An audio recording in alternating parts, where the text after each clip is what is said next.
If you're like me, then sometimes when starting to read Neville Goddard and get into some of these teachings, it could get really confusing and hard to follow. There's a lot of different teachers out there that have different beliefs and different ways of doing things. And when I went back to the source, I sometimes struggled to understand what it was that Neville Goddard was talking about. And so a few weeks ago, quite a while ago, I did a video about the chapter 2 of Feeling is the Secret, which is talking about sleep and using sleep to kind of hack the things that you want in life or the way that you feel, the identity, the state that you're in. And so today I wanted to get into the third chapter, which is prayer.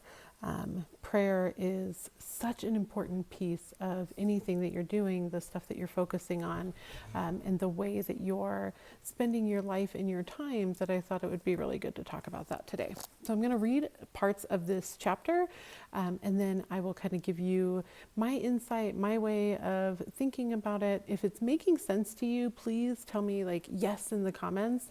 That way I know like, hey, this is making sense. I'm explaining it in a way and I'm communicating well that people are understanding. If there's questions or anything that you want to add for like discussion, by all means also put that in the comments. I love hearing from people and I love having these kind of chats. Outside of that, if you are new to my channel, hello, I'm Cecilia Hendricks. I'm the host of the podcast Unleashing Happiness, and essentially I focus on changing your mindset and changing your habits so that you can change your life. I talk a lot about identity, the person that you are, the state that you're in, the habits that you have, and I put the law of attraction, law of assumption into very pragmatic and practical steps that you can take to make changes in your life and to become the person that you want to be. I share this because it is what has worked in my life. It has been remarkable for me, and the changes that are in my life and the things that have happened to me are absolutely amazing, and I owe it all to these tools and these steps that I'm sharing. Outside of that, if you are not a subscriber and this sounds like something right up your alley, please make sure you subscribe so that you can get my content. If you like longer form content, I have a whole playlist on my podcast, or you can go find my podcast on any of the platforms. So let's go ahead and get started. Prayer is an illusion of sleep, which diminishes the impression of the outer world and renders the mind more receptive to suggestion from within. The mind in prayer is in a state of relaxation and akin to the feeling attained just before dropping off to sleep. Prayer is not so much what you ask for as how you prepare for its reception. Whatsoever things ye desire, when ye pray, believe that you have received them, and ye shall receive them. The only condition required is that you believe your prayers are already realized. Your prayer must be answered if you assume the feeling that would be yours were you already in possession of your objective. The moment you accept the wish as an accomplished fact, the subconscious finds means for its realization. To pray successful, then, you must yield to the wish, that is, feel the wish fulfilled. And I think a lot of times this gets kind of confused, and it's a false feeling, which I will say that, to clarify, I believe that you can work in a false feeling until it becomes natural for you. But there's some quicker ways that I found to get to that point and have things come into fruition for you.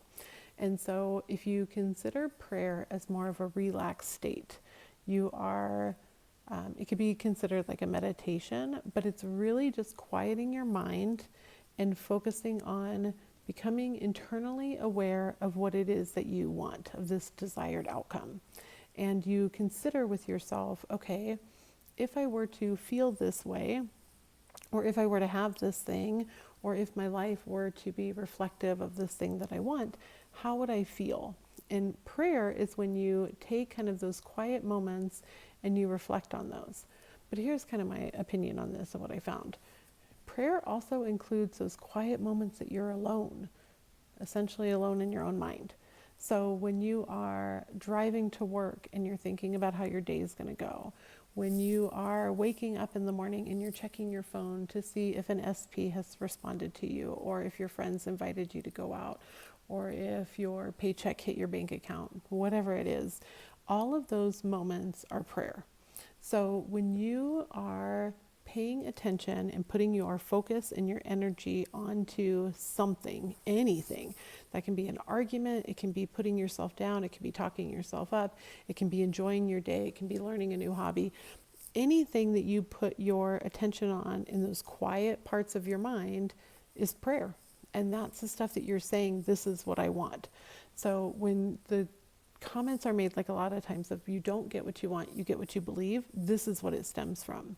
So when you have something that you are continuously focusing on, that's your prayer. And that's why prayers, they're always answered. They're constantly answered when you look around. So let's say that you are, wanting to win a contest, and you put in for the contest, and it's like a weekly drawing, and every week you're like, I haven't won. Or you have this nagging feeling behind you, like, I'm not going to win. This isn't going to work. Like, I didn't do it right, or I did this wrong. That's actually what you're going to get. Like, that's the quiet moments that you're having. Those are the prayerful moments that you're having. This is what you're praying for. This is what you're asking for. So then when it happens, you're like, well, it didn't work. But actually it did work, because that's what you've been dwelling in. That's where you've been continuing to go. So I want to come back to this really quick.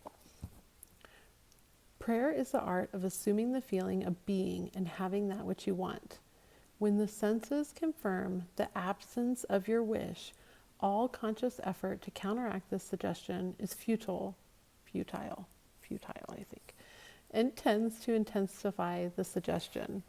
One thing funny about me that I want to share, I do not always pronounce words well. So you may hear them. Feel free to laugh at me. I laugh at myself all the time, and my husband definitely does too. I don't know why sometimes I struggle, and especially when I'm doing this, because I don't want to mess up and have to pause or go back. So yeah, just a little funny, like, personal note about me. But prayer is the art of yielding to the wish and not forcing of the wish. Whenever your feeling is in conflict with your wish, feeling must be the victor. The dominant feeling expresses itself.